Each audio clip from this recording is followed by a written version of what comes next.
আগামী ফেব্রুয়ারির প্রথমার্ধে অনুষ্ঠিত হবে ত্রয়োদশ জাতীয় সংসদ নির্বাচন। প্রধান রাজনৈতিক দল বিএনপি ও তাদের সমমনা দলগুলো ইতিমধ্যে ঘোষিত রোডম্যাপে স্বস্তি প্রকাশ করেছে, সেই সঙ্গে শুরু করেছে নির্বাচনী প্রস্তুতি। এদিকে জামাতে ইসলামী ও ইসলামী আন্দোলন এনসিপি সহ কয়েকটি ইসলামী ও সমমনা দল নির্বাচনের ঘোষিত সময়সীমাকে ইতিবাচক বললেও তফসিল ঘোষণার আগে জুলাই সনদের আইনি ভিত্তি, পিআর পদ্ধতির নির্বাচন, দৃশ্যমান সংস্কার, বিচারসহ বিভিন্ন দাবিতে রয়েছে সোচ্চার। গোলটেবিল বৈঠক, সংবাদ সম্মেলন, আলোচনা সভাসহ নানা ফোরামে এসব ইস্যুতে সরব রয়েছে তারা। তবে নির্বাচনী প্রস্তুতিতে থেমে নেই তারাও। বিশেষ করে জামাতের প্রায় ৩০০ আসনের সম্ভাব্য প্রার্থীরা নিজ নিজ আসনে নির্বাচনী তৎপরতা চালিয়ে যাচ্ছেন নীরবে।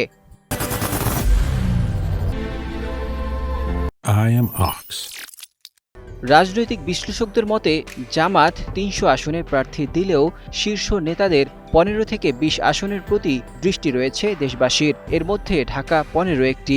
রাজধানী কাফরুল মিরপুর এলাকা নিয়ে গঠিত ঢাকা ১৫ আসনে আগামী নির্বাচনে লড়বেন জামাতের আমির ডাক্তার শফিকুর রহমান। ২০১৮ সালের নির্বাচনেও তিনি এ আসনে প্রতিদ্বন্দ্বিতা করেন। তবে তার আগে ১৯৯১-১৯৯৬ সালে ডাক্তার শফিকুর রহমান মৌলভীবাজার ২ আসনে নির্বাচন করেন। দলটির নায়েবে আমির অধ্যাপক মুজিবুর রহমান রাজশাহী ১ আসন থেকে ১৯৮৬ সালে সংসদ সদস্য নির্বাচিত হন। এবারও ওই আসনে তার প্রার্থিতা প্রায় নিশ্চিত। কুমিল্লা ১১ আসন ২০০১ সালের নির্বাচনে প্রথমবারের মতো সংসদ সদস্য নির্বাচিত হন জামাতের নায়েবে আমির ডাক্তার সৈয়দ আবদুল্লাহ মোহাম্মদ তাহের। আসন্ন নির্বাচনেও তিনি এই আসনে জামাতের সম্ভাব্য প্রার্থী। ইসলামী ছাত্র শিবিরের সাবেক সভাপতি আবদুল্লাহ মোহাম্মদ তাহের বর্তমান জামাতের অন্যতম নীতি নির্ধারক।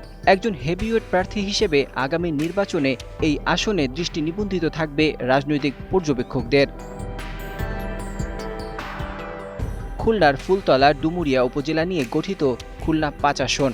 ২০০১ সালের নির্বাচনে এই আসন থেকে প্রথমবারের মতো সংসদ সদস্য নির্বাচিত হন জামাতের সেক্রেটারি জেনারেল অধ্যাপক মিয়া গোলাম পরোয়ার। আগামী নির্বাচনেও তিনি এই আসনে দাঁড়িপাল্লা মার্কা নিয়ে লড়বেন বলে দলীয় সূত্রে জানা গেছে। অবিভক্ত ঢাকা মহানগর জামাতের সাবেক আমির মাওলানা রফিকুল ইসলাম খান বর্তমান জামাতের সহকারী সেক্রেটারি জেনারেল। সিরাজগঞ্জ ৪ আসনে তিনি দাঁড়িপাল্লা প্রতীকে লড়বেন বলে দলের পক্ষ থেকে জানা যায়। এছাড়া ফাঁসির মঞ্চ থেকে রাজনৈতিক ময়দানে ফিরে আসা জামাতের নির্বাহী পরিষদের সিনিয়র সদস্য এটিএম আজহারুল ইসলাম রংপুর ২ আসনে দলটির সম্ভাব্য প্রার্থী। প্রায় ১৪.৫ বছর কারাবন্দী থাকার পর সম্প্রতি তিনি ফাঁসির দণ্ডাদেশ থেকে খালাস পান। এরপর থেকেই নির্বাচনী এলাকা চষে বেড়াচ্ছেন জামাতের এই বর্ষিয়ান নেতা। ঢাকা মহানগর দক্ষিণ জামাতের আমির নুরুল ইসলাম বুলবুল চাঁপাইনবাবগঞ্জ ৩ আসনের সম্ভাব্য প্রার্থী। ছাত্র শিবিরের সাবেক সভাপতি বুলবুল নির্বাচনের মাঠে শক্ত প্রার্থী হিসাবে প্রতিদ্বন্দ্বিতা করবেন বলে ধারণা করা হচ্ছে। এছাড়া তরুণ এবং আলোচিত প্রার্থী হিসেবে ভোটের মাঠে দেখা যাবে সিলেট ৬ আসনে ঢাকা মহানগর উত্তরের আমির মোহাম্মদ সেলিম উদ্দিনকে।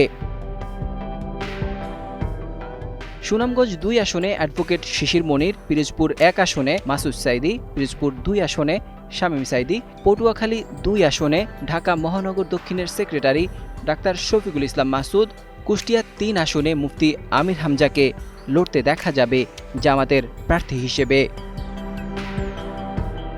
নাজমুল হক রাইয়ান, ২১ টেলিভিশন।